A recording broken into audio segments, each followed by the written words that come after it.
تعد دبي مدينة عالمية ومركز التجارة والاستقرار، ولديها ماضي عريق وإرث ثقافي غني.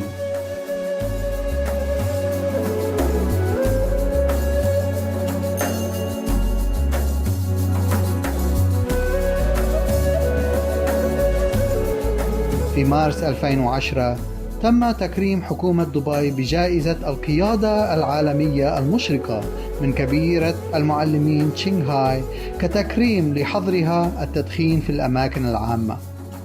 في ديسمبر 2010 أول مؤتمر نباتي في الشرق الأوسط على الإطلاق تم عقده في مركز معرض دبي الدولي، وتمت الدعوة العامة للمشاركة في استكشاف تفاعلي لنمط العيش النباتي. تم تنظيمه من قبل المنظمة النباتية في الشرق الأوسط MEVEG تحت رعاية معرض الشرق الأوسط للمنتجات الطبيعية والعضوية لعام 2010، وتمت الموافقة عليه من قبل سلطة دبي الصحية في الإمارات العربية المتحدة. قدمت الفعالية ندوات على مدى يومين، ورش عمل، وبث تلفزيوني مصور مع الخبراء من حول العالم، إلى جانب مطعم تجديد الشباب النباتي.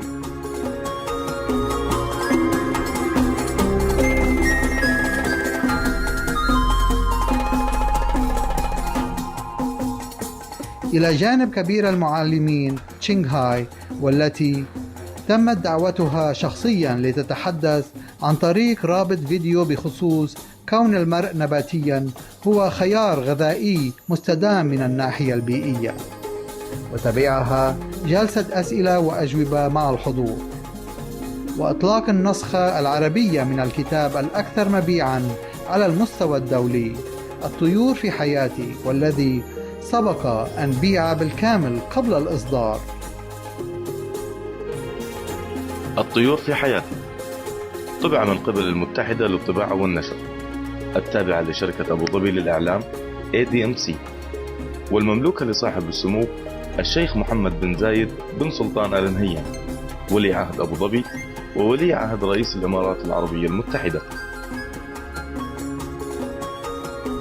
ندعوكم الآن إلى الاستماع بإعادة البث التالية لمؤتمر الفيديو المباشر مع كبيرة المعلمين شنغهاي بعنوان أول مؤتمر نباتي في الشرق الأوسط MEVEG، الذي عقد في مدينة دبي في الإمارات العربية المتحدة في 7 ديسمبر 2010.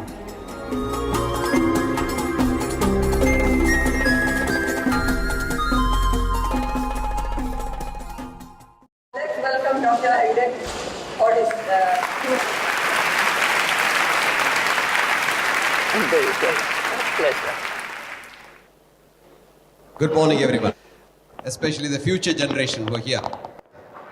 How do we survive on this planet? Why do we get ill?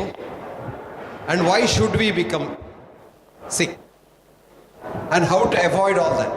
So I've been working on this for the last half a century, to be very precise. Little over that. Ever since I joined the medical school way back in 1956, I've been worrying about this human being. What is health then? Enthusiasm to work. Get up in the morning and the first thing you ask is, do I want to go to school? Do I want to go to the office? Do I want to work?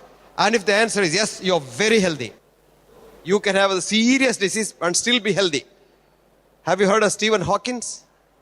Steve is the professor of physics in Cambridge who had a peculiar disease 42 years ago, which is called amyotrophic lateral sclerosis. And if you read a textbook of medicine which tells you amyotrophic lateral sclerosis is a diagnosis of a death warrant. Patient should be dead within 6 months to 2 years after the diagnosis. 42 years, that man has defied this diagnosis and this definition.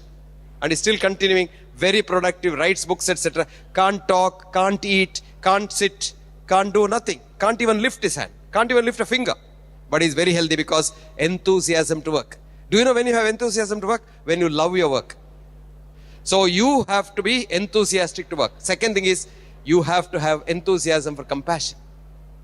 You should love this whole universe because we are interconnected. I'll show you very quickly how interconnected we are. Health is a state of perfect subatomic communication. This was a gentleman, Albert Pop, who in 1970 showed that every cell in the human body, the DNA, emits a light. And this light, if it is synchronous in the whole body, you are healthy. When there is dysynchronous in the whole body, you are unhealthy. Not only that, this my light will probably vibrate with Shankar's light, if I like Shankar. And if I hate him, then there is disharmony and my health goes bad. Can you believe that? So we have now scientific proof to say that you have a beautiful system inside. Human beings are built to last as long as you live. But today, we have changed the atmosphere completely. We started eating all kinds of animals. We have polluted the whole area. We have chemicals in everything that you eat. Water you drink, the milk you take, everything is chemicals. So, you get diseases. Otherwise, you should not get disease. So, why are we suffering? Situations have changed drastically. Diseases are not unusual these days. And the most important thing is the immune system. It is a handyman which keeps you alive, has been knocked down by our modern lifestyle. Now, how do you know you are well? The best definition is in Ayurveda. Sama dhatuhu. I'll read that. You eat well, you have appetite, you sleep well, you get good sleep, and you have enthusiasm to work, and you don't hate nobody, you are very healthy. Did you get that? You get up in the morning and say, do I have all this? You are very healthy. That's the sign. So you don't have to go to a doctor, you can know it yourself. This was the first textbook of medicine written in 1733. Those days there were no industries to influence the doctors. And this was the first professor of medicine in Vienna. His name is Charles Schasmitz in 1773. He wrote a beautiful book where he says, most diseases can be changed by these three things, which is true even today. Change of mode of living. That's the essence of this conference, change of mode of living. True. Tranquility of mind. Last, drugs rarely, comma, if ever, full stop. Now, where is the mind? Mind is a single word in the English language. But in the mother of all languages, Sanskrit, there are 5 words for a mind. The mind of a child, newborn child, which can just recognize maybe after a few months, is called manas, M-A-N-A-S. That is something like a dark room with a window. So the child sees something in the window, it smiles. Do you know how many times a young child smiles in a day? Roughly, young lady? 500 to 1,000 times it smiles. Ask yourself, how many times you smiled yesterday? The less number of times you smile, the regular is your heart rate. And when you don't smile, you may get a heart attack.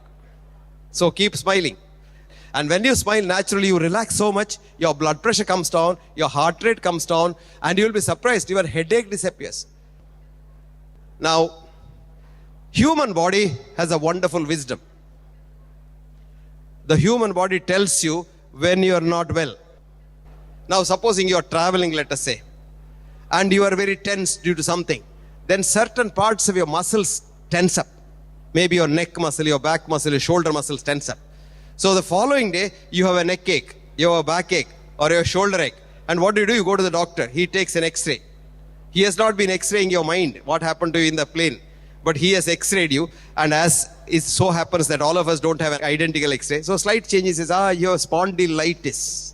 So you're very happy, your diagnosis, your name. And especially ladies, so that in their kitty party they can talk. I have little BP, I have little cholesterol. You know, they're very happy because they're in a different class. But all this is wrong because that's not a disease at all. And what you need is, the most important thing is, we need a new science of man. Now, very interesting thing is, we have to look at the human body as a whole, not as a heart, brain, leg and all. Because every cell in the human body, of which I told you 10 to the power 14 cells are there, they all have different shapes. Brain cell looks different from the heart cell, but they all function alike. The brain cell, the heart cell, the lung cell, hand cell, leg cell, bone cell, all function alike. And how do they do that? They have a normal pattern. And they work on energy. Where does this energy come from? A very little part of that energy comes from what you eat. But the large part of it comes from the sun. That is why in those countries where sun is very less, and if you don't expose yourself to sun, you get all kinds of diseases. Sun keeps you alive and healthy. So expose yourself to the sun. You see these Muslim houses have a big courtyard. Because ladies, when they go out, put the burqa, but when they come home, they can sit in the sun and get the sun. What thoughtful people our ancestors were. Today we have got concrete buildings where you sit inside, you don't get sun at all. Most of my elderly patients who have heart disease, I tell them the first treatment is morning 1 hour in the sun, evening 1 hour in the sun. You need not sit in the afternoon because the sun in India is very hot. 1 hour, they all walk about very nicely. So this sun's energy is the thing that keeps you going. This was a gentleman, a friend of mine, who was working for NASA. He is a doctor, but a physicist too. He is an MD in medicine, PhD in physics. And he was used with NASA to see that people who go to the moon come back alive. And he had found out that the sun's energy used inside for exercise was the best way to keep them. So at this small little device, he discovered this small little device, which is like a cell phone. I manufacture it in India, and this is very simple, which gives you concentrated sun's energy in a spot where you have any disease. Let us say somebody has a heart attack. I just put it on the chest, where the heart is. Just put it there. It's just as big as this. And leave it there. In 2 days' time, the man walks home, because the heart cells become normal again. Suppose somebody has a stroke. Put it on the head where the stroke is, and after 2 days, the muscles come back, they start talking, and they walk. This man is Glenn Gordon. Very interesting thing. This is a very vital thing for which he had a patent, but he once called me, because we are very good friends for a number of years. He called me and said, you must come immediately to see me. He was calling me from the United States. I told him it's so difficult to come there. Now he said, no, you must come. So I went anyway. I met. He said, I'm going to give this to you. You manufacture it in India, do good to human beings. And I said, I can't afford it. He said, no patent money, free. Can you believe that? An American giving his patent and a vital thing free. Anyway, to cut the long story short, 3 days later, he meets with a massive accident and dies. So it's some premonition. So this is the energy pattern. Now, when your mind is happy, this is the picture of your own heart. How irregular the heart is. This is the heart rate in x-axis, same heart rate with a mathematical delay in the y-axis. Now, when you get a heart disease, this is what happens. See you here, the heart hardly changes its rhythm. This is called a regular heart. And if your heart is absolutely regular, you will die. This man died 3 hours after this picture was taken. Now, we have done something more in the last 25 years. We have expanded that. This is a mathematics. I am not going into that. It's called the continuous wavelet pattern. You see this irregular pattern? That is health. You see the next one? This is death. Very interestingly, we have done a lot of work on breathing methods to see how the heart becomes normal. Next is the immune boosters, vegetables, Ayurvedic, Panchakarma, and so many other things. Now, to publish all this, we have a journal, which is an international journal, and we have 15 people. If you see the names, they're all Nobel laureates and who's who in science. Now, the whole energy comes from the sun. And that sun's energy is given in this. Now, here is a surgeon who had 3 heart attacks, 2 bypass surgeries, could not get up from bed. And 2 days after this machine, 2 years now, he is fine. You see here, this is a police officer, senior police officer in India. He had a large abscess here. And this was all, whole thing was pus. And he was a diabetic, and the foot has to be amputated. He didn't want that. So he cleaned that stuff and then put our machine there. And you see after 3 months, he has got a normal foot again. Here is a lady who had a block. There's a block completely here in the aorta. Just after the kidney things have come off. You look at the kidneys, they don't have a shape. Half the kidney doesn't get blood supply at all. So I put the machine on an umbilicus, and after 3 months, you see a large ponytail of new vessels have grown all around the place. And she has got normal again. She's walking any length of time now. If here, she's a dancer. She slipped and cut her spine there. The sort of disc, major surgery. She didn't want that. And we put the machine on the back, and now she is dancing again. Now this is water. And water is a structure. And this is what you are taught in the school. Water is H2O. Is that right? And it's loose bonds there. And you can put any medicine molecule there. Now this, we can put anything. We put a silver nanoparticle there, so no germs can come. And see what happens now. This is a silver wire. You put little water there, stimulate it, you get silver nanoparticles. Now this is a boy who cut his finger. In America, it cost $60,000 to re-suture that finger. So this was a finger, 16th May 1995. We put the silver on top and then stimulated, changed the polarity. Now 3 days later, the finger is all cleaned. We didn't do nothing except the silver. And after that, the finger has grown ½ an inch. And you see the finger has grown almost full. And now you have the whole finger. And if you want to know what the finger was like, that's where it is. This is energy healing. And what is important, there's a message here. Each time you remove the bandage, there used to be glistening stuff inside. We scrape it and send it to the lab. They say, we don't know where it is from. I said, we too don't know where it is from. Don't worry, but tell us what it is. After several laboratories, somebody said, oh, this is pluripotent stem cell. Mind you, human body can create its own stem cell like a salamander in your house. Have you seen a salamander cut its tail? It grows on its own. You and I can't do that because we get infected. And here is a method to avoid that, and you get a figure. Thank you very much. Thank you so much, Professor Hegde. That was really very interesting. Let's give a big hand to Dr. Hegde. Thank you so much, Dr. Hegde. I really enjoyed your presentation. Now we will be having a very interesting topic by Dr. Arash Rashidi.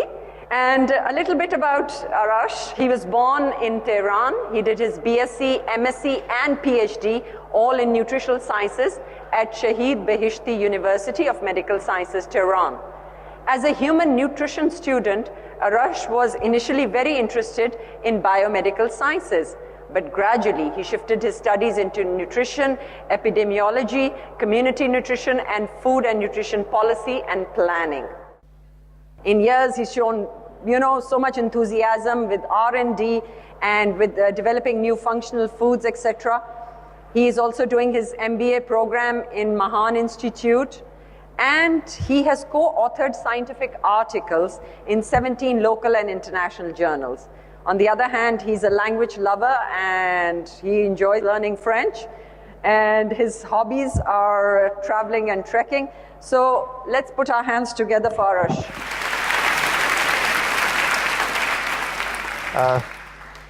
Good morning, ladies and gentlemen. First, thank to all the organizing committee to invite me for this conference. I'm going to talk about the relationship between meat and cancer, not because we are in a vegetarian conference and not because I'm an ovo-lacto vegetarian, but because this is one of the main issues in the world of nutrition. You know that I'm a nutritionist, and that's why different food items, different dietary patterns are important to us. 4 facts. Cancer is the second cause of death, mortality in the world in most societies. However, we know that in some societies, accidents and injuries are the second one. But in most societies, I can guess even in Emirates, in Iran, in this region, in Western world, cancer is the second one. But more than this, which you cannot find in any textbook, is the second fact. This is the first, let's say, cause of fear and anxiety. For healthy people, it may come up from somewhere, one day, nobody knows, and then the treatment is much tougher than coronary vascular disease as the first cause of mortality and death. And even it is a fear and anxiety for the family of the patient, even for the health staff. So in terms of the quality of life, it's very important to try something, make research or do research or find good management alternatives to manage cancer. The third fact is, especially because of these two, and of course this is economy, this is business, billions of dollars each year is spent for research and management of cancer. The fourth one is nutrition and lifestyle play a major role. There is an estimation from the American scientists. They have shown that 30 to 40% of causes of cancer can be related to nutrition. And if we add other aspects of lifestyle like stress, like alcohol drinking, like cigarette smoking, then it would be a very big share of cause. Because of all those facts I mentioned, in this, let's say, decade, around 2000, there was a group of scientists. They gathered together with a big money and they tried to collect all information and research results to see which cancer can be related to which food items. And you can see the cover of the report of the research. And here I've brought the book. This is a joint activity by World Cancer Research Fund and American Institute for Cancer Research. Many scientists were in several universities in UK, in United States, in Italy, in Holland, Wageningen University. These great scientists tried to collect the valid research, put them together, review them, and draw their conclusion. Which food item can cause which or act as a risk factor for which cancer type. And this is a 500-page report. You can download it on internet freely. Even you can ask the organization, they will send it to you free of charge. The last page of this report is a matrix, and I will show you there to show the relationship between different types of cancers and different food items or different risk factors. I like this sentence very much because at the beginning of this report, the principal investigator of this project says, WCRF, this is World Cancer Research Fund, I name it, also appreciated the parallels between causes of cardiovascular disease and cancer. In general, recommendations in this report to prevent cancer will also be of great relevance to cardiovascular disease.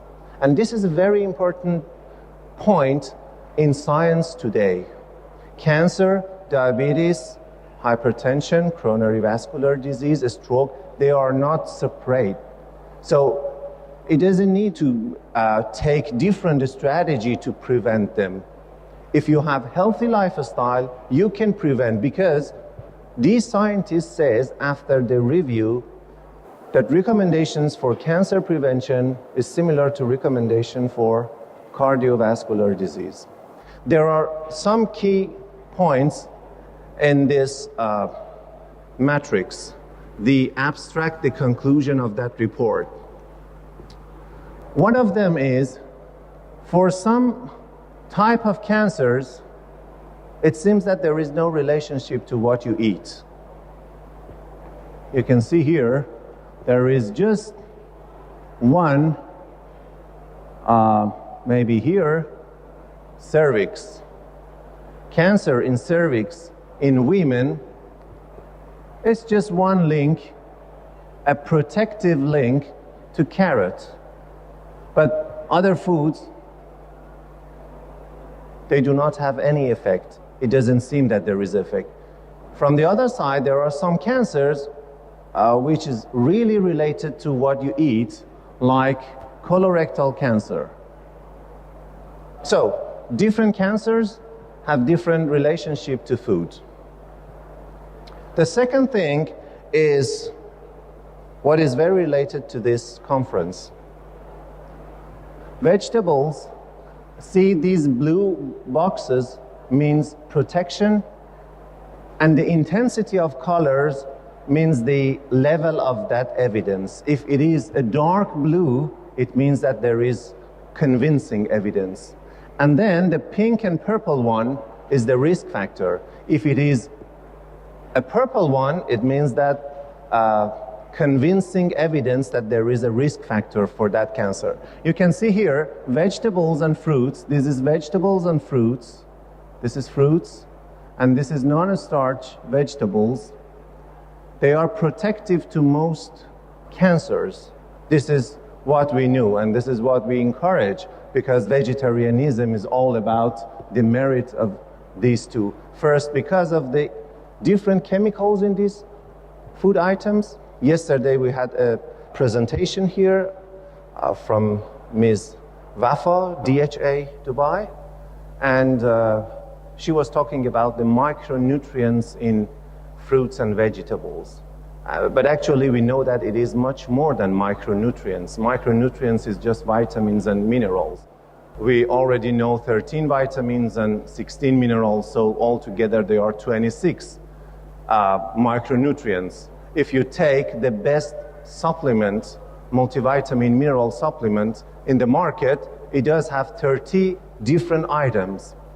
But let me tell you that after analysis of an apple, they could find out that there are around 8,000 different chemicals. So why an apple, the proverb, an apple a day keeps doctor away, why? There are 8,000 different chemicals, and honestly, we nutritionists, medical scientists, we don't know different types of these materials and what they do in our body. For sure, based on the present knowledge, we know that meat and processed meat is risk factor for colorectal cancer. So it can cause cancer in the colon, in the rectum. Well, the important thing is this is a dose-dependent relationship. It means if you increase the intake of meat, then the risk would be higher. With every 100 grams increase in red meat, all meat or red meat, the risk will be increased for about 15%. But the situation is worse for the processed, especially processed meat. With every 25 grams of increase in processed meat consumption, the risk will be increased almost 50%. So at least the message, the main message would be try to cut meat consumption and especially try to cut processed meat in different products that you can find in the market. My conclusions is red meat and its processed products are key dietary suspects for cancer etiology. So this is a message should be conveyed to the whole public. Thank you very much for your attention. That was wonderful. Thank you so much, Arash. He's shared such wonderful research with us.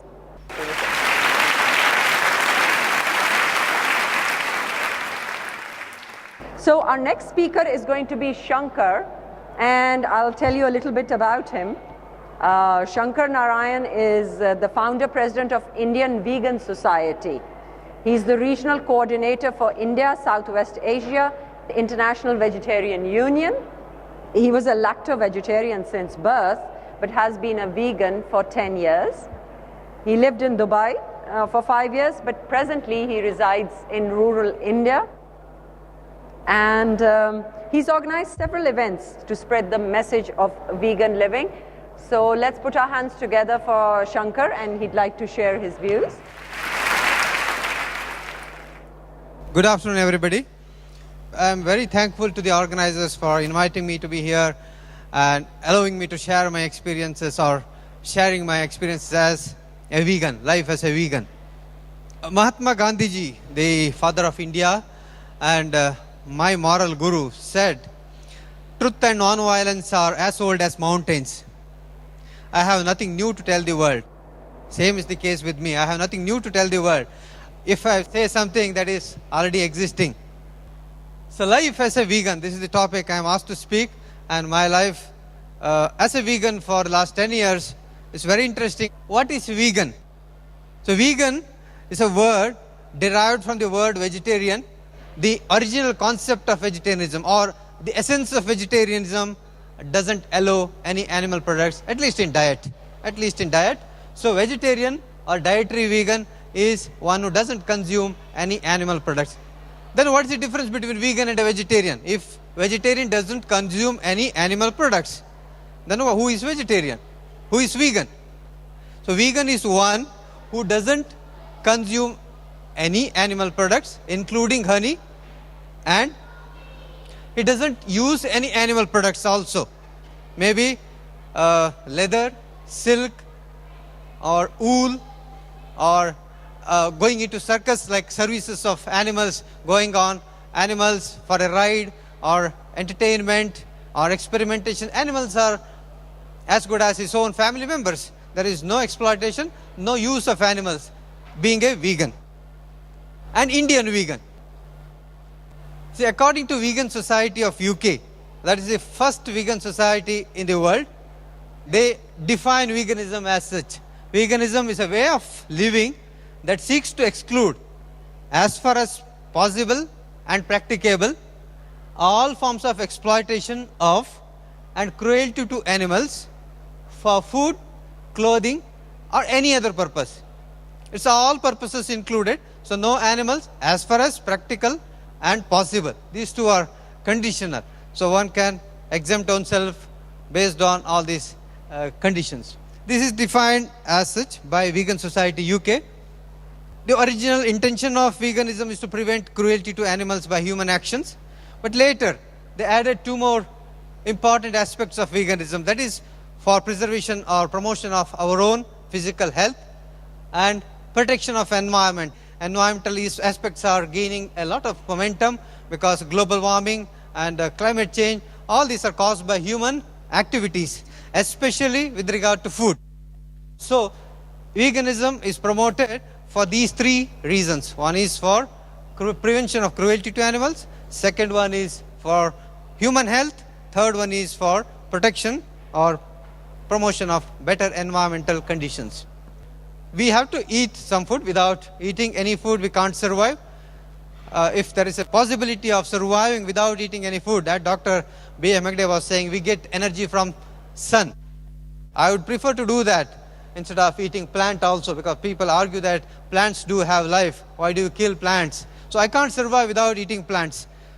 So I have to eat plants. So we survive on 100% plant food. So we don't eat or use animals for any dietary purpose. And being happy and healthy is a second part of this. And that doesn't end our veganism. The very important part of veganism for me derived from Mahatma Gandhi's life, derived from many other people, and derived from our own ancient teachings like Bhagavad Gita. These moral qualities, non-violence or ahimsa, is foundation of all principles. So ahimsa is another one. This is part of veganism.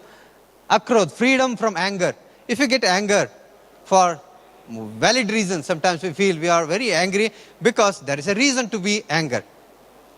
But you have to control anger. If you have a sattvic food which gives a sobering effect on your body and mind, you cannot get anger. Allow means non-greed. Gandhi again said, earth provides enough for man's needs, but not for greeds. That's why we are at this stage. We are always greedy. We want to accumulate more. We are not happy with what we have. We are not happy with what we earn. So we shouldn't have any greed being part of this. Next, aparigrah. Aparigrah means non-possession. We always feel everything is mine. So the whole world is mine to enjoy. Everything belonging to me. That kind of thinking we generate with more and more materialistic lifestyle. So we being Indian vegan, we try to avoid that possession. We don't feel everything is mine. So if someone takes, okay, we don't feel very angry or we don't feel very depressed with that kind of activity, something happening to us. Then dan, charity.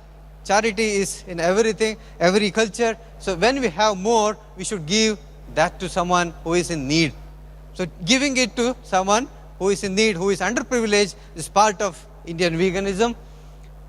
And daya, mercy, when someone is suffering, it is not just humans, it is for all sentient beings. All sentient beings who suffer need mercy.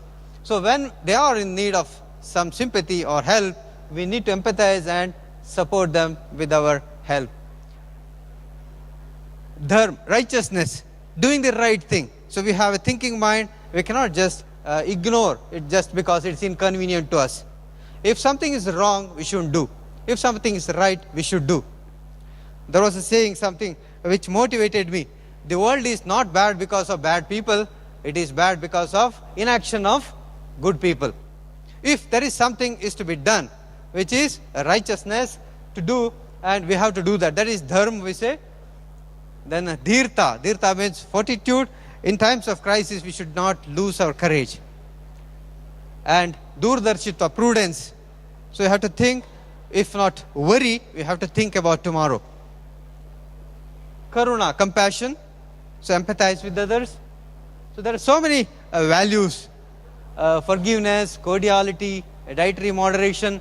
moderation, mitahar. Splurging on too much is not good for us. Eating less is in fact good for us.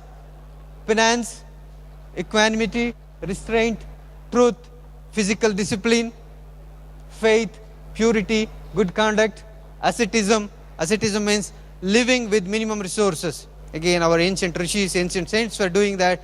Even if we had more, we won't use all those because we can live with minimum resources. Patience.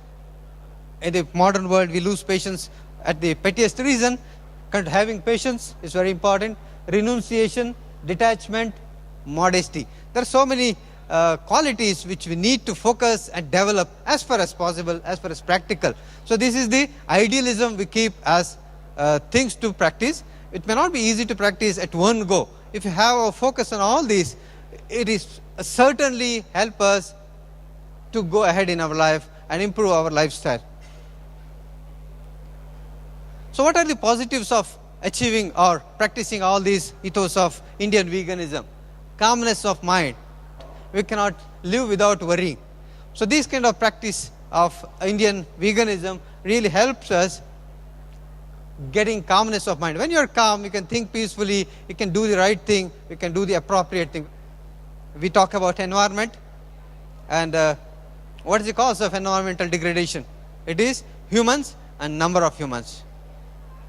When we go vegan, when we follow all these principles, we have lesser burden of ourselves on the planet. World population is going to be 9 billion soon.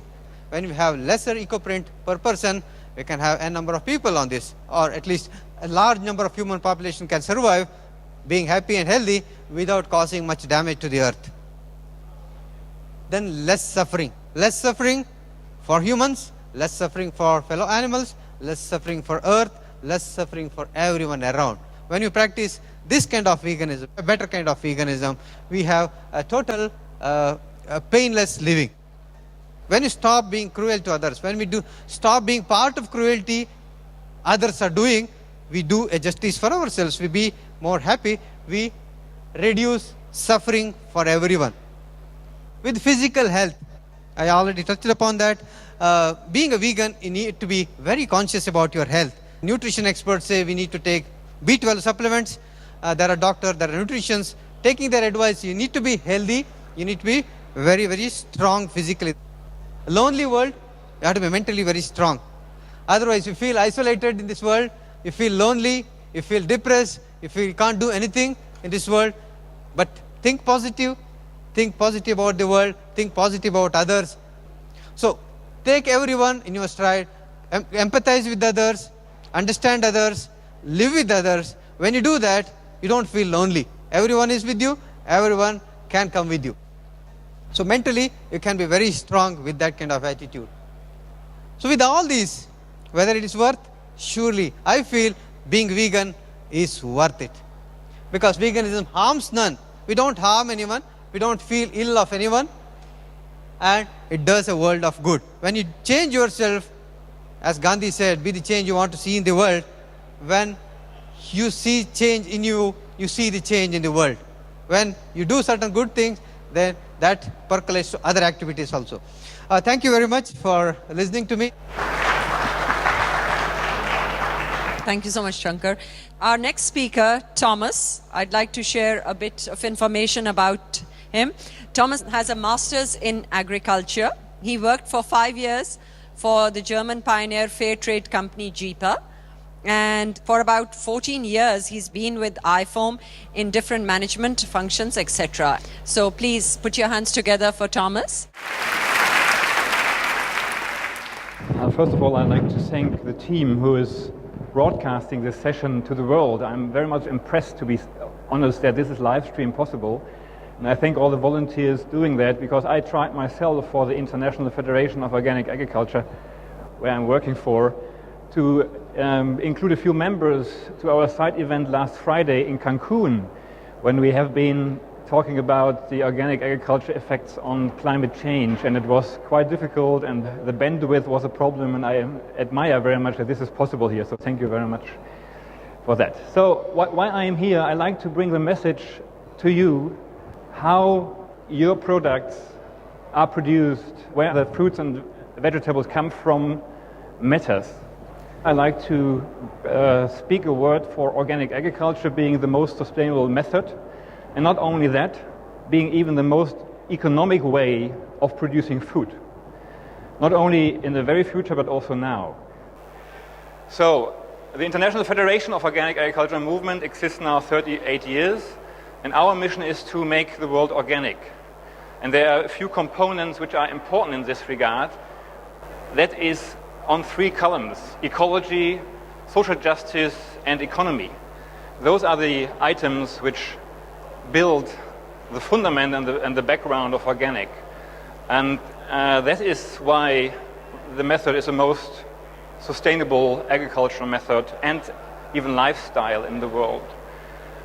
Organic agriculture is a production system that sustains the health of soils, ecosystem, and people. People before commodities, that's important. We talk about people.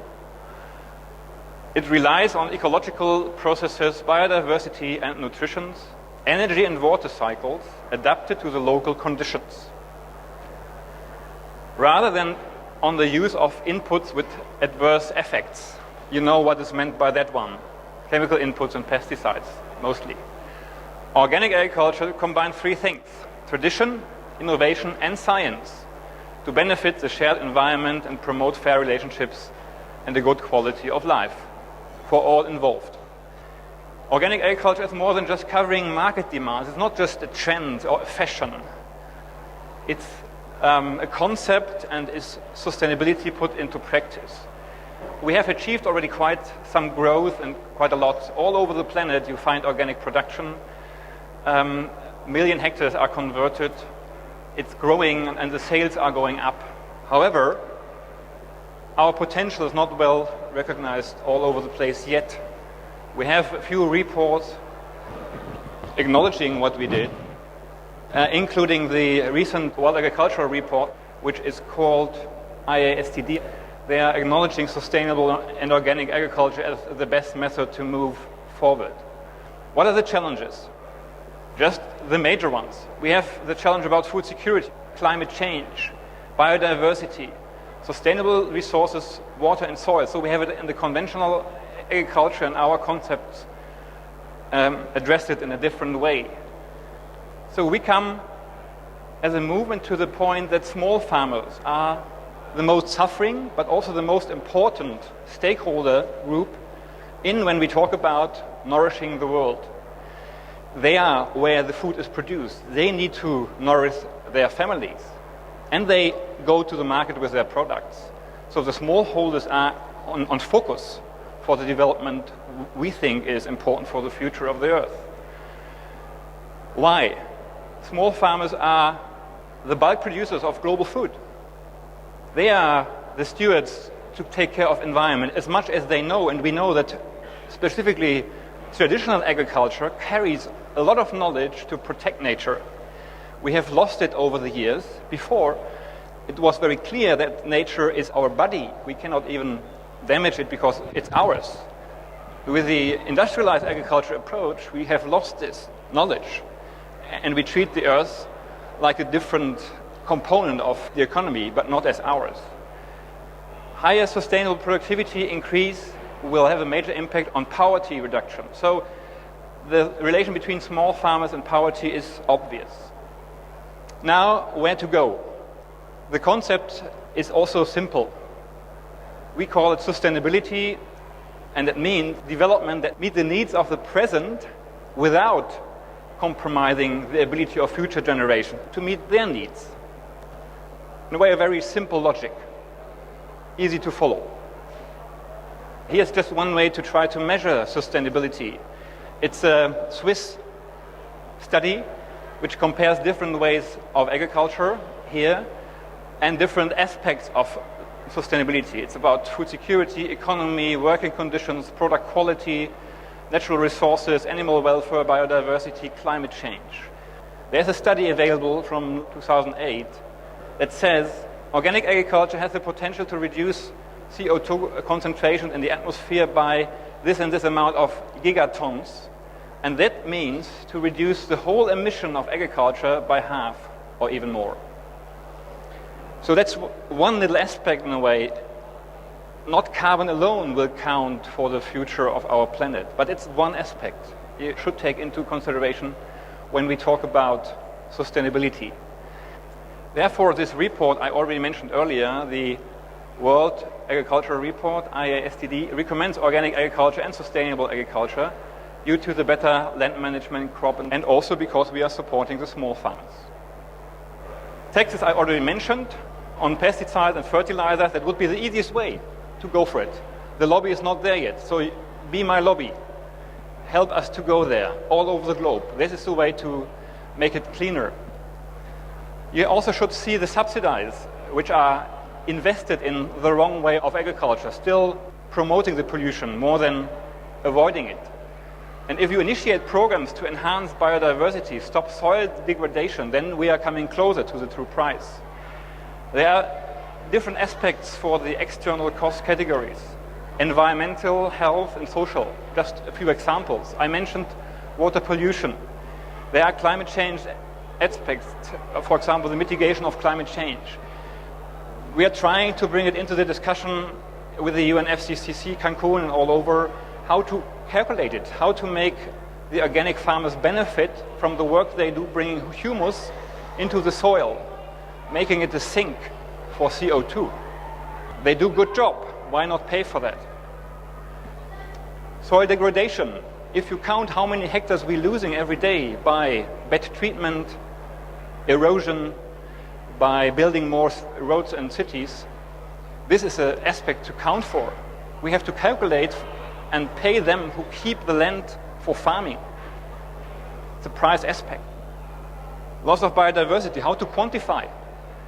How to quantify the benefit to have hedges in between your fields and to make a living organism about your farm. This needs to be quantified and come to the price. Health, you discussed a lot this morning. Diseases caused by chemicals, for example, coming from agriculture. Allergies. Social, rural development and employment, how to count for that organic agriculture brings more employment to the villages. They can keep their work running. They don't have to escape to the city. I like to state organic agriculture is the most economic way to nourish this world, now and in future. We are not there yet. We know that organic agriculture is small still. The awareness is important among those who take the decisions, both in economy and also on governmental level, as well as the consumer level. The consumer power is tremendous. Let's use it even better. Advocacy is important to bring it forward, that we have the research we need, the innovation, and finally also the trade environment. For example, harmonized standards and regulations, which IFORM is very much engaged in, so that on the long run, organic will be the way to go. Thank you very much for your attention. Thank you so much, Thomas. It was really quite informative for most of us, and a little token of appreciation. So guys, what are we doing to save the planet? Earlier on, Shankar said a beautiful quote by Gandhi, which I also like, that be the change you want to see. Absolutely. It's so easy to point to others. Oh, somebody needs to do it. Where's that somebody going to come from? As long as we do our little part, just small steps, unconditional, our little random acts of kindness. Each and every day we need to see how we are making a difference. So Sandhya and some other very interesting and creative people thought that there should be some kind of, maybe I'd let Sandhya explain all that, right? So if I could request you to come on the stage, Sandhya. Thank you. All the media in UAE have been very supportive. We've had such wonderful response in the last 3 years, baby steps going on. We thought we need to bring this focus group out of the Facebook and the website and the different online media that we are in and give it a face. So this Congress happened so that we come up front as volunteers, and thanks to MINOP, we brought this whole thing together. But it is necessary to have a tool when you want to make a change. So we came up with the Veggie Starter Guide, which is there online available for free download for anybody in the region. This particular guide, if you see, has got why, how, impact on diet, a lot of Middle Eastern flavors. Okay, the food has so much vegetarian in it. We do a lot of presentation on just Middle Eastern vegetarian cuisine. Why we need to go veg. And all those very beautiful people out there who are hale and hearty, celebrities. And as a support group, with all the support from all of you here today and from everybody, we plan to start 2011, have a support group in the UAE for people who want to make the change. They want to know how to go about it. So this is one tool that we had launched about 3 months ago, but today I'm so delighted to announce the launch of our second tool. What we have today is the first 100% vegetarian map of Dubai, which is being launched so that you can have a ready tool when you go there. It's going to be available at all the airports, at all the different outlets, restaurants, and this is a humble effort that has been supported by one of the companies called SPI. You see them on our gratitude banner out there, who've come forward and produced and published this. Thank you so much, SPI. The next step is to put it on the GPS system as well. The veggie map. Yes, excellent. Let's launch that. Yes, please. Can I have all our volunteers, please, up here on stage? Thank you.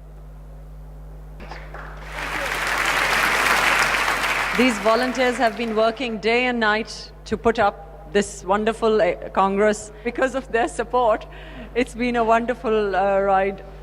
Our next speaker is going to be Cynthia. Cynthia Gonzalez has been a vegetarian for 30 years and a raw foodist for 7 years. Cynthia comes from the US, which she left in 1987. She has lived in Latin America and Europe since then, and now has been in UAE for the last 12 years. During her 25 years as a counselor, plus her own personal journey, she has come to understand the rich relationship between food and emotion. Now, that's a very interesting point to our eating habits. So I give the stage to Cynthia. Good afternoon, everybody. I just first want to thank MEVEG. I'm really honored to be part of this, and I think it's just an absolutely wonderful gathering and raising the consciousness. So thank you. Thank you for inviting me to be part of this. So my talk is called Food, Emotion, and Life Force. I want to go into the emotional aspect of food and the link there. There are two ways we can approach this. The first is that slogan, put down the food, feel the feelings. I'm going to elaborate on that. And then the second one is, sometimes you may not be able to do that. It's like, it's too nebulous to say, I'm going to put down the food. I don't even know the difference between hunger, physical hunger, and emotional hunger. So what I'm going to do is present to you some examples of how the different foods that you may be craving or that you're obsessing about or that you have to have can actually be a mirror to you of what you're actually feeling. As a counselor, I help people a lot in this. Sometimes you may have a certain obsession with a type of food or a substance, and you're not ready to put it down. You're not ready to feel the feelings. It's too scary. It's too frightening to go into what's there. And sometimes a guide is necessary to accompany you to go into what's really there. So the first one I talk about here, crunchy foods. So crunchy foods are usually to do with anger, boredom, and mulling over something or chewing on a decision or chewing on a problem. Okay, all the carbs, those are filler foods, filling the void, disconnection. And disconnection can be that feeling of loneliness, even though you're in a room full of people, even though you're in a big family, whatever the case may be. But it's also what we would say a spiritual connection, however we define that spiritual connection to be. But it's that connection with a oneness. Okay, sugar, love. It's there, the sweetness of life. Wanting that, and ultimately, you know, whether it's love from outside, if you're projecting that you're not getting that love from others around you, needing to give that love to yourself, needing to really know your own worthiness of love. Okay, caffeine. passion, motivation. A lot of people struggle with the caffeine addiction. And this stuff is not so matter of fact or just, oh, well, no big deal. Okay, put down the caffeine and then find your motivation somewhere else. So this kind of thing is not lighthearted here. Sometimes this demands radical ego death, radical surrender to your truth, even though it's extremely overwhelming in terms of the consequences of what this would mean. So all of these things are signals, and of course it's working with them and gradually finding your way to come on the other side and listening to what does my body really want. And if I'm not listening to what my body wants, why is that? Why am I using that food to completely abuse my body, to run over my body? And why am I not listening to the emotion? And how can I find ways to do that? Okay, chocolate. I'm sure there's not one person in here that's never eaten chocolate. What do you tend to go to? And where do you tend to eat a bit more, if you've had that experience, more than you really need or really want, or you're hurting yourself with too much of that? If it's just pure dark chocolate, it's just that you just need a real fix with the motivation, the passion. Now, I talk about fizzy drinks like the sodas, and that's when we're wanting some pizzazz, we want some fun, we want something different. We're in a place where either we're bored or it's just, things just aren't happening for us. Okay, now, there's a woman, she's been a real teacher to me, one of my favorite teachers while I've been, learning and continuing on this path of eating only raw food. Her name is Victoria Butenko. She's a Russian woman who emigrated a long time ago to the United States. A lot of people come to raw food for different reasons. Some people come to it for diabetes. Some people come with, life-threatening illnesses, some with obesity. There's many reasons. Mine was actually more of a spiritual quest. I really wanted to just be in that, heightened and refined vibration all of the time. That was my quest. I didn't come for health reasons. Okay, I show here the raw food diet versus the American standard diet. I would say mine is probably quite a bit more greens and less seeds and things, but pretty much that's my diet. So you can see the difference. And of course, which I'm going to move on to next, is the life force. I mean, when you look at the difference between that and you just think about life force, what are we taking in when we're taking in on the right side? Okay, so I give here all these different examples of sources of prana and ways to bring in the prana, bring in that life force. When we cook food over 42, 43 degrees centigrade, the enzymes are killed off. All of them. They're all killed off. So when the enzymes are that life force energy, when we maintain those enzymes in the food, we are taking in that life force energy directly. And it's a gradual thing. The more and more you take in that live food, this raw food, and all that life force energy, the more your energy will raise in vibration, and the more you will want more of it. There's a lot of hype about vitamin B12 supplements and all. Do you take any supplements like that? Very rarely. I don't need it. Let me speak about the B12 and the iron. First of all, the iron, you totally can get it from a plant-based diet. My body just tells me what I need. Whenever I need iron, I start craving black mission figs. I just want figs, and I don't even know why. And then that's the key. Vitamin A, sometimes I'll have a calling, and I'll go for the carrots. And then calcium. Sesame seeds, unhulled ideally, the brown sesame seeds, which you can get at the organic here. Almonds and sesame seeds are extreme high sources, and broccoli. Now the B12, there is B12 in seaweed. You can get B12 in seaweed, and I have been fine. To be honest, it hasn't been a problem. But, every once in a blue moon, I will feel a call for taking a supplement, but it's very, very rare. And it's usually actually when I'm only traveling, because I'm not getting what I normally need. Thank you. Thank you very much. Very interesting. Sintha, that was lovely. And now I'd like to invite Anastasia, and she's going to share how we can actually do our own little research, because we can't be dependent on asking questions or attending forums. We have to do some of it, so it's going to be really interesting. And a little bit of information about Anastasia.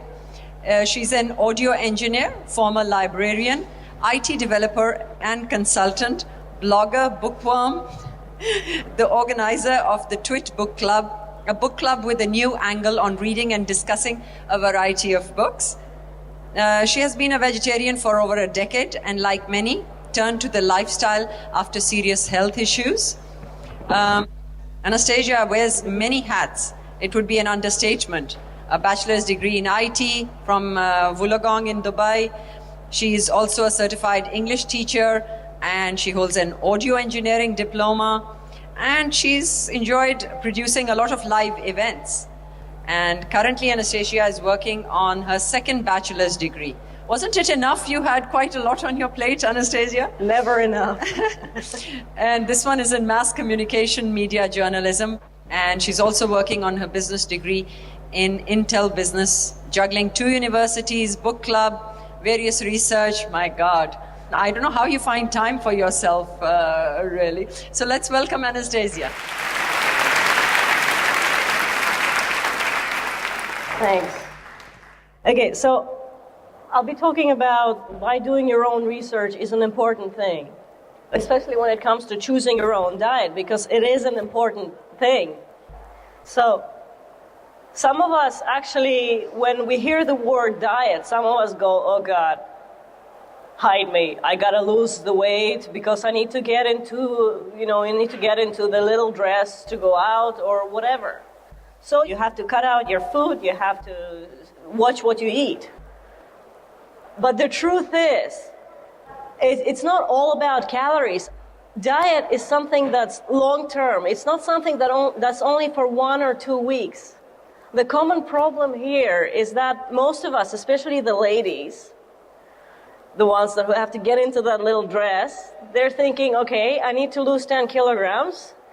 Let's cut out all the meat, cut out everything. Let me just have 1 glass of water a day. I know that's a bit extreme, but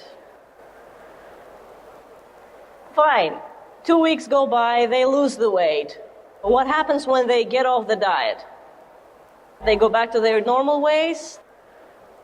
Their weight comes back. Most of the time, the weight comes back with a little bit more interest than the 10 kilograms that they initially wanted to lose. Why? Because they're under the impression of, well, I was on a diet, I deserve a little something, like a chocolate, maybe another one, maybe some ice cream. Our diet is the most intimate connection to Earth. Ground yourself with the diet. An ideal diet is something that works for you.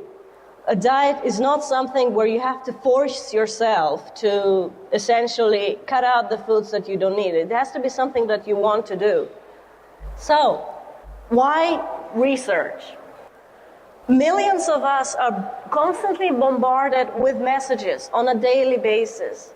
Some of the messages contradict each other. We've heard a few of those during the past few days. So where do you draw the line of whether what's good for you, what's good for somebody else, what you should be doing? Now, new studies show all food's bad for you. Every time you read a newspaper, so-and-so food is bad for you. A few weeks later, you read, possibly even in the same paper, you read studies that says exact opposite. For every expert that says one thing, you can find another couple of experts that say the complete opposite. So where do you draw the line? You draw the line from within, from yourself. You have to think rationally. You have to do your own research. And some useful links here. Every diet, this is where I got the list of over 400 diets. This site, everydiet.org, lists, as the site says, every diet, but it lists the pros, the cons, the side effects, etc. It's built up by 2 professionals. One is a nutritionist. Their aim is to actually build up a database of basically diets so that people like you and I, we can go on there and we can research the diets in one place. And we can also send comments, and reviews of specific diets as well. Has the diet helped you? Has the diet not helped you? Foodfacts.com, it's more US-based, but it has a lot of information on things like nutrition labels, reading the label. They've got videos on there as well, and a lot of interesting things. You can even look up the E-numbers. Whatever is on the label, you can just enter it in there and it'll show up as what are the ingredients? Is it healthy for you? Is it not healthy? Wikipedia. Probably not a good thing if you are in the education field, but come on, most of us can admit that we've at least used Wikipedia as a starting point. Because Wikipedia, they do have references at the end of the article. You can read the Wikipedia info for yourself, and you can also scroll down to the references and have a look at the references and follow the links. Follow the yellow brick road, as the saying goes. Additives 2 is an iPhone app that you go out, you show up, you have your phone with you. This is an app that has all the e-numbers, the ingredients and everything built in within the app. So whenever you are looking on the shelf for a product, you can just go, let's see. Yeah, that's safe for vegetarians. No, it's not. Okay, that might cause cancer. That might cause, asthma or whatever. It's your body, your health. You take the responsibility. Do not put the responsibility on your doctor or your nutritionist or whoever else. Research is all about balancing the two sides of the story, sometimes more sides of the story, balancing the information, analyzing the data. Once you've got the data, you analyze it, you think about it, you discuss it with your friends, you discuss it with your family. Is it something that maybe we want to do? No? Okay, why not? Because the more you analyze information, the more it makes sense to you. If you just listen in like a sponge and then walk away, it's not going to help that much. And at the end of the day, this is all about being informed. Thank you so much.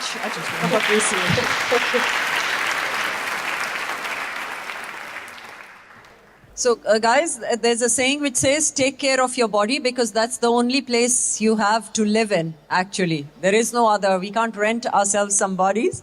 We are coming to a very interesting part of the MEVEG Congress, and that is that we are going to go live via video conference to Cancun, Mexico, where Supreme Master Ching Hai will be there addressing all the wonderful delegates as to be a part of the MEVEG Congress. Ladies and gentlemen, esteemed guests, we would like to warmly welcome you all to this very special occasion. It is indeed an honor and a privilege for us to welcome to the conference via video link the internationally acclaimed author, spiritual visionary, artist, Supreme Master Ching Hai. As many of you know, Supreme Master Ching Hai is a lifelong vegetarian and vegan who is a powerful proponent of organic vegan living for millions upon millions of people around the world. Her activities range from various projects such as being inspiration for the Loving Hut vegan restaurant. You know, the restaurant that served us that wonderful lunch today? She is the inspiration behind that as well. Loving Hut has 150 locations worldwide. And other than that, Supreme Master Ching Hai has promoted a lot of scientific basis for stopping and reversing climatical changes and preventing physical calamities through correct living, correct diet, and correct treatment of the earth and all the earth's inhabitants. This is a very interesting thing, how she is linking to when we bring about a change in our diet, how it has an impact, a ripple impact on the rest of the world.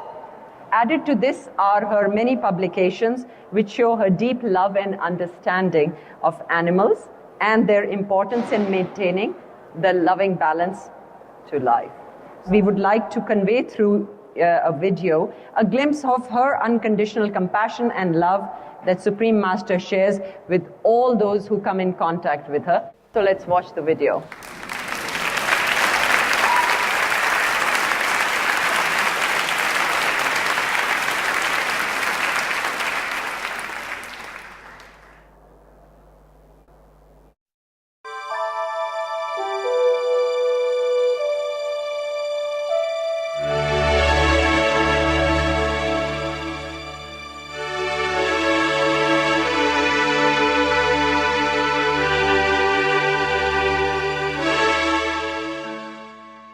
Supreme Master Ching Hai is a world-renowned spiritual teacher, artist, and humanitarian whose loving assistance extends across cultures. Born in central Olac or Vietnam, Supreme Master Ching Hai studied in Europe and worked there for the Red Cross. She soon realized that suffering exists in all corners of the globe, and her yearning to find a remedy became the foremost goal in her life. She then embarked on a journey in search of spiritual enlightenment. Eventually, in the Himalayas and India, she received from a true master the divine transmission of the inner light and sound, which she later called the Kuan Yin method. After a period of diligent practice, she attained the Great Enlightenment. Soon after her return from the Himalayas, at the earnest request of those around her, Supreme Master Ching Hai shared the Kuan Yin method with others, encouraging them to look within to find their own divine greatness.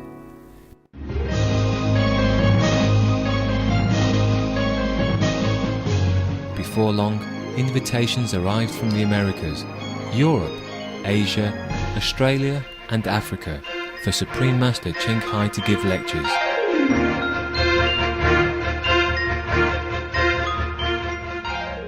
Supreme Master Ching Hai's compassionate heart has also been reflected in her meticulous care for the less fortunate in different circumstances. The funding generated from her artistic creations has enabled the support of her mission of comforting God's children in times of need. More recently, Supreme Master Ching Hai has authored books that have become #1 international bestsellers, namely The Birds in My Life, The Dogs in My Life, and The Noble Wilds. These volumes, now translated in several languages, reveal many insights into the deep emotions and thoughts of our treasured animal co-inhabitants, highlighting their gracious spirit and unconditional love.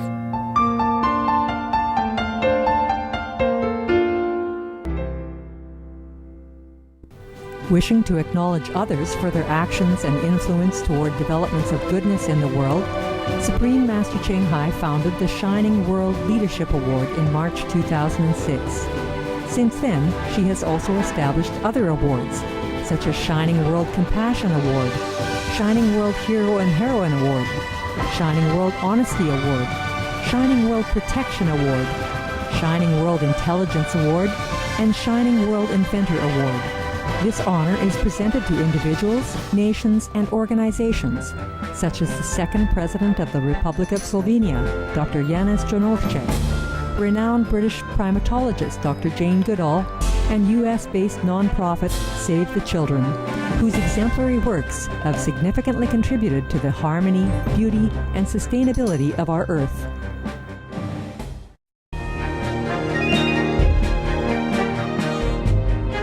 Supreme Master Ching Hai has given much to our world, both spiritually and materially. Although she does not seek acknowledgement, in recognition of her selfless contribution, government representatives and private organizations worldwide have presented Supreme Master Ching Hai with prestigious awards on numerous occasions. Among these were the Goosey Peace Prize 2006, First Place Silver for the 27th Annual Telly Awards 2006, Los Angeles Music Week Certificate of Commendation 2002, the World Spiritual Leadership Award 1994, and the World Citizen Humanitarian Award 1994. In addition, February 22nd and October 25th have been proclaimed by government officials in the United States as the Supreme Master Ching Hai Day. Her dedicated aid to the world continues till this day, with millions of grateful hearts among leaders and their co-citizens alike.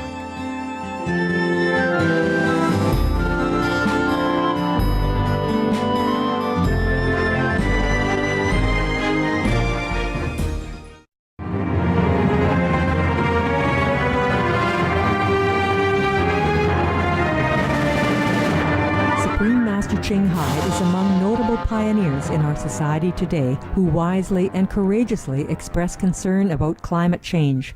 In fact, for more than 20 years, she has strongly advocated preserving the environment. She initiated the Alternative Living and SOS Global Warming campaigns to promote a benevolent lifestyle without animal products. Be Veg, Go Green, Save the Planet is now a well-known model that originated from Supreme Master Ching Hai. In our era, Supreme Master Ching Hai is truly a selflessly dedicated individual, tirelessly helping world citizens create a bright future for our beloved planet.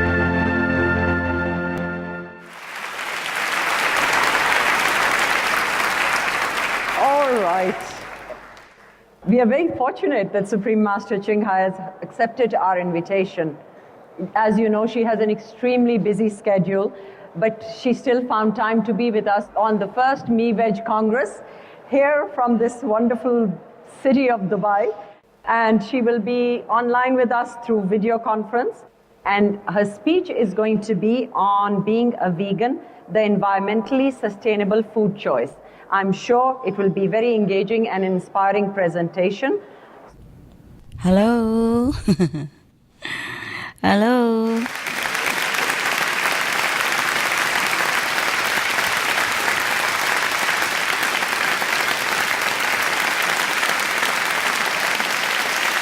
Hello, Supreme Master Ching Hai. How are you? Shukran. I'm well. Shukran. Allahu Akbar. Allahu Akbar. I greet you in the name of Allah. Thank you so much for being with us today. Master Ching Hai, we warmly welcome you to the first ever Middle East Veg Congress here in this amazing city of Dubai. Firstly, we at the conference would like to thank you, and we have great respect for the 3 decades of work that you have put in and engaging people all over the world to promote healthy, compassionate, life-sustaining, vegan, organic diet. Thanks, Allah. Thanks, Allah.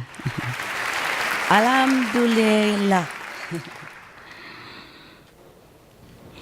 I hope you understand my Arabic. I'm sure I don't personally speak Arabic, but I've been trying to learn. I've been here for 10 years, so it's not an easy language, and we truly appreciate that at least you're making the effort of speaking it. Thank you. Shukran. Supreme Master, we've heard a lot at this conference already about the benefits of the organic and vegetarian lifestyles from a wide range of speakers, dignitaries, presenters, and many people are intrigued by your topic today on the sustainability of the vegan diet. Moreover, we feel that it is fitting that in Cancun, Mexico, world leaders are discussing this very important topic of working together to come up with a global solution to global warming. We would love to hear your insights on what you see as the seriousness of global warming to continued life on Earth and what links there might be to diet, agriculture, and lifestyle. Yes. Greeting all of you from Cancun. I'm in Cancun, and so many great people are here, and they are still trying to help to change the climate change. I'm very pleased and honored to be in your presence in Dubai. Thank you. The honor is all ours. Without further ado, we'd like to invite you to put your hands together once again for Supreme Master Ching Hai and her presentation on the topic, being a vegan, the environmentally sustainable food choice. Thank you ever so much. Thank you. May Allah bless you. I'm very honored and pleased, actually, to be in your presence in Dubai. It's a beautiful city, beautiful country. I have been there. I have been in your country, yes. I love all the Middle East, actually.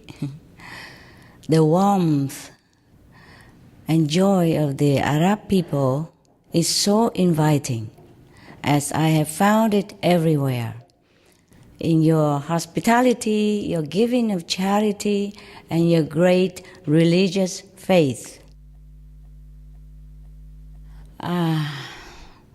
Well, I want to congratulate you Middle East VEG group for your effort, for your exciting historic first Congress.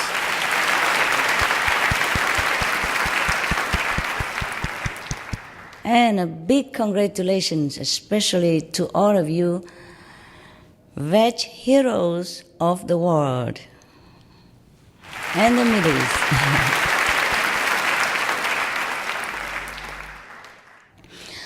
Allah, sure, will have mercy upon you for giving mercy to other beings.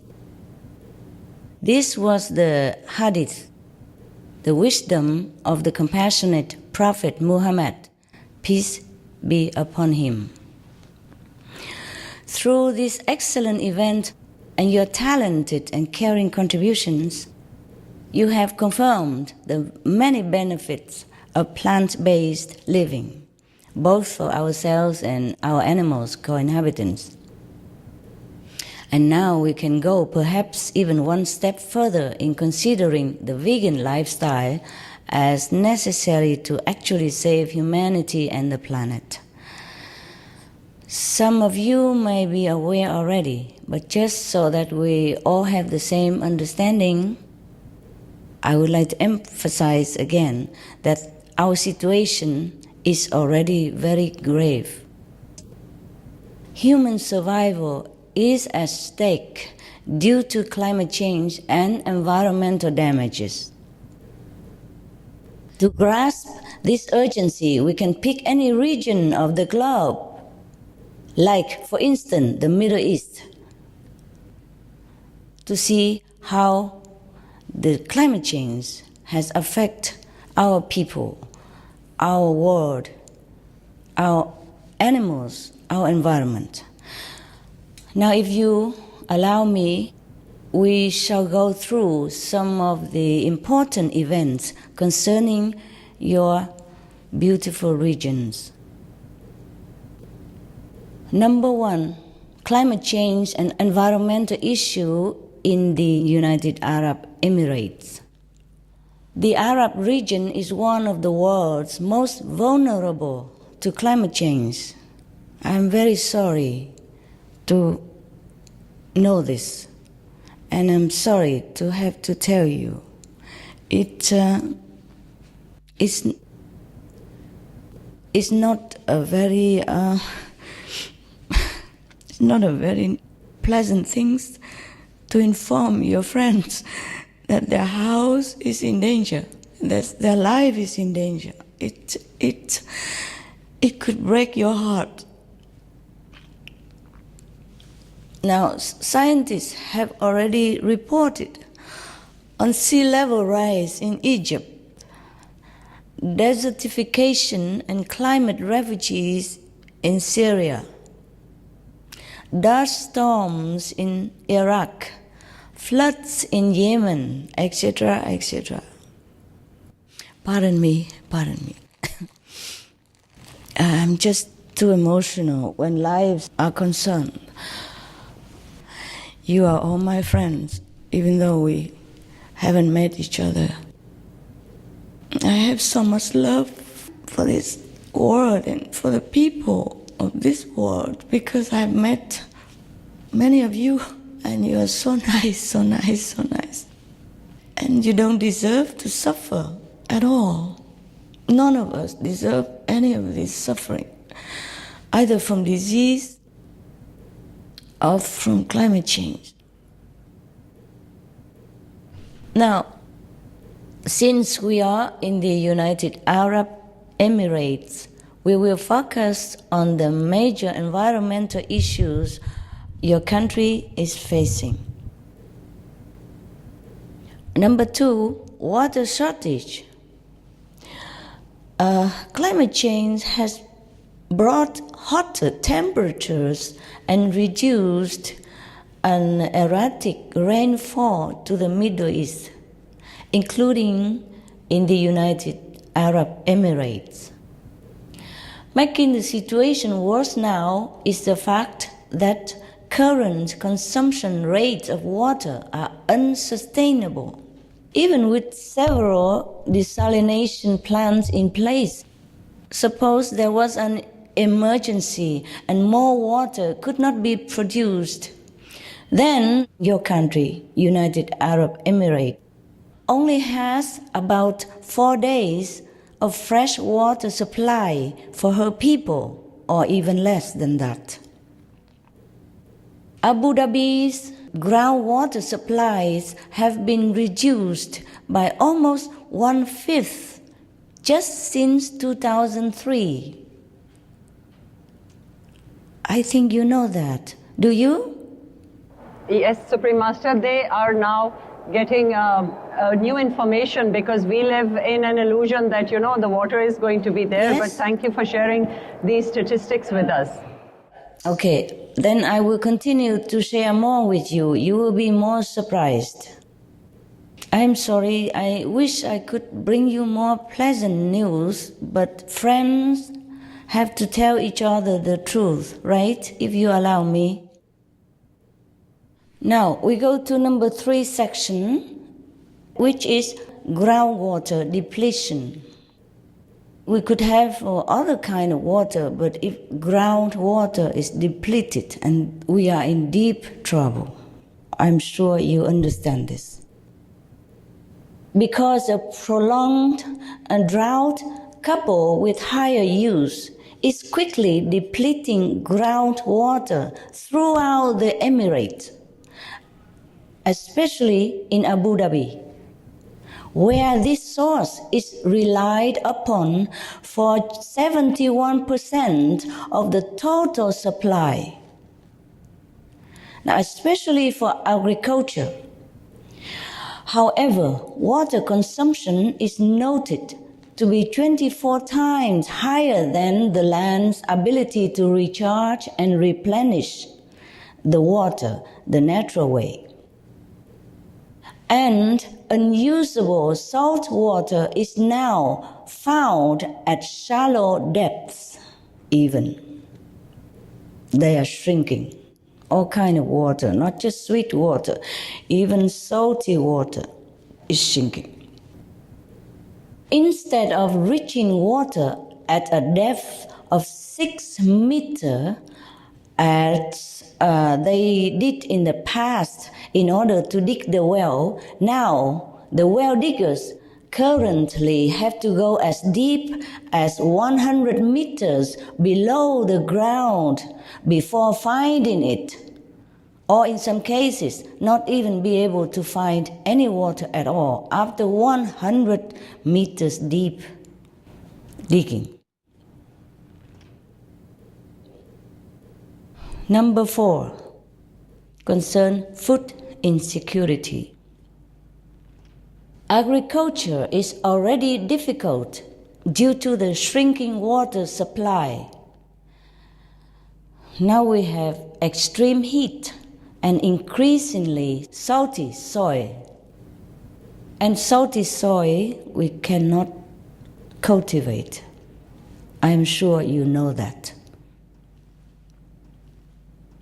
Number 5, desalination of water, unsustainable, very unsustainable.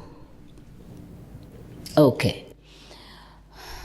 Meanwhile, Dubai's water is primarily human-made. I'm sure you all know that. Through desalination. The United Arab Emirates is the second largest user of desalinated water in the whole world. But desalination plants use a lot of energy and emit a lot of carbon dioxide on top of that. There are also other side effects I'm going to tell you. They will spew enormous quantities of hot brine and chemicals into the sea. This pollution accelerates the warming of the water while increasing its salinity. In fact, the Gulf's salt concentration level increased by 40% in 30 years. creating an imbalance that threatens local flora and fauna. The general salt increase has another adverse effect, which is to make the desalination plants work harder and harder and use more and more energy to purify the water. So it is an unfortunate cycle, you can see. Being dependent on desalination also creates a water security risk, because it only takes one oil spill, one toxic algae bloom, or one big cyclone to have to halt the process immediately. That means we will have no water, and God knows for how long. Now we go to number 6 section, which is marine pollution. The Persian Gulf is a contained environment where pollutants can accumulate, some of which takes many years to disperse. These include more than 1 million barrels of oil spilled each year from oil leaks and accidents. And we're drinking all that in. Includes sewage discharge from all the use, the households.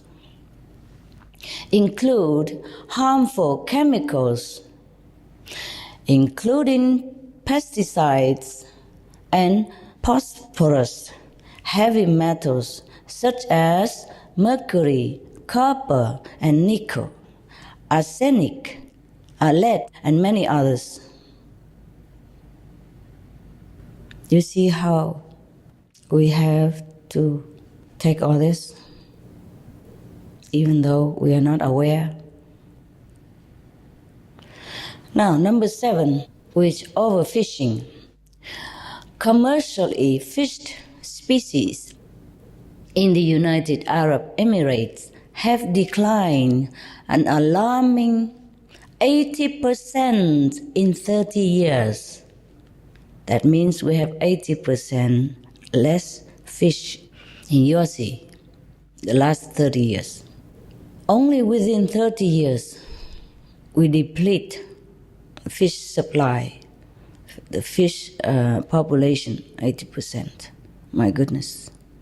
Any of you know this? I think we weren't really aware of this particular issue at hand because, as I shared with you, we live in a kind of an illusion that just because we just get ample amount of seafood, or when we go swimming, the water does not seem polluted, so we just believe everything is fine.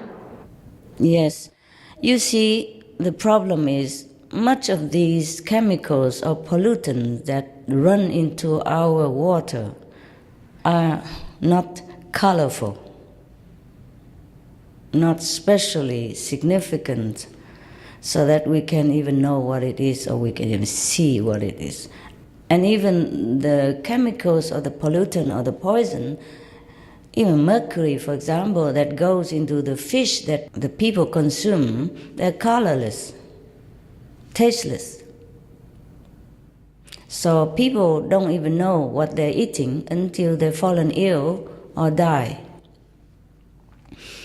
Now, these include many more that are unique to the region, many more marine life. Fish, like we don't have anywhere else in the world. Except in your region, we have this, like such as hammer, kingfish, sea bream, and imperial fish.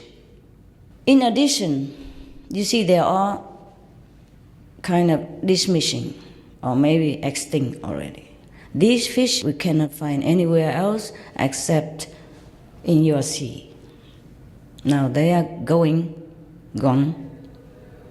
In addition, The sheer excess of fishing vessels and fishing gear also lead to huge bycatch and damage to even more species.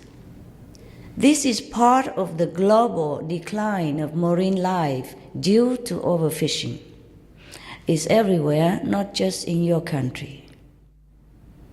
Everywhere, marine life are declining, extinct, or going to be soon, sooner than we can imagine. Oh, even if you love fish, I'm not sure how much longer you're going to have fish on your table. So please be prepared to have vegetarian food. That should be a very wise choice.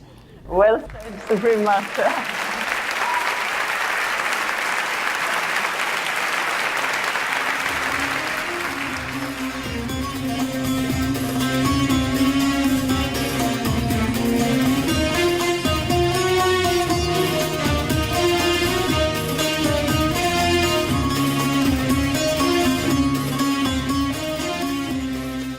I would definitely like to, first of all, thank and offer my humble obeisance to Supreme Master Ching Hai for agreeing to come on the video conferencing. The other great thing was that she was in Mexico, in Cancun, and at the COP.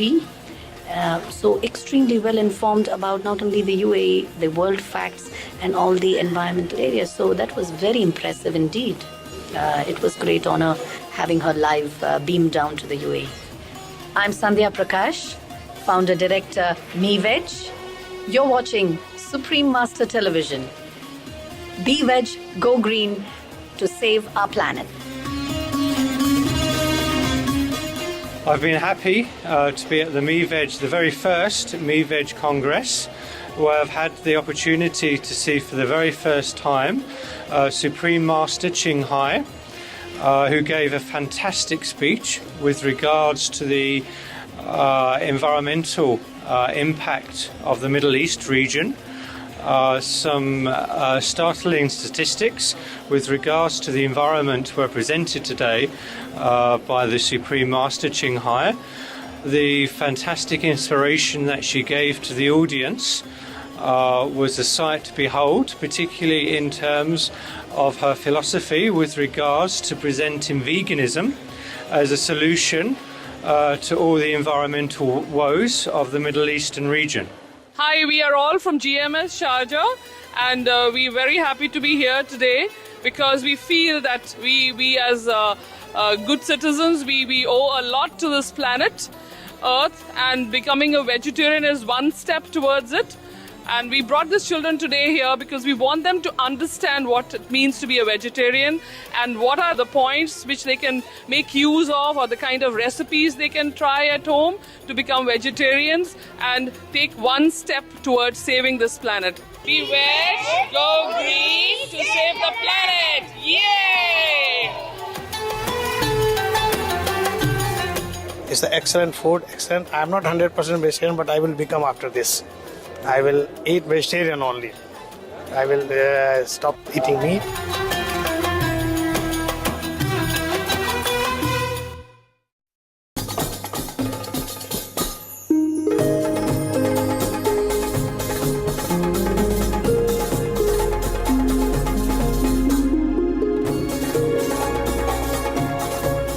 I think we should treat animals a lot better than we treat them now.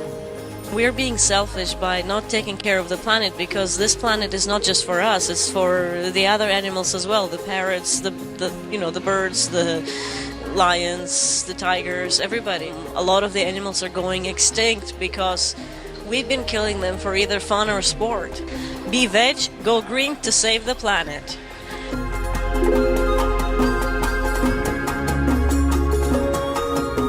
These 2 days I am coming to this MEVEG conference and I really enjoy. I learned so many things about the vegetables and about the health. Today's food which I am eating now, it is really delicious, very nice, healthy, It is so attractive, and I really like this delicious food. Thank you very much.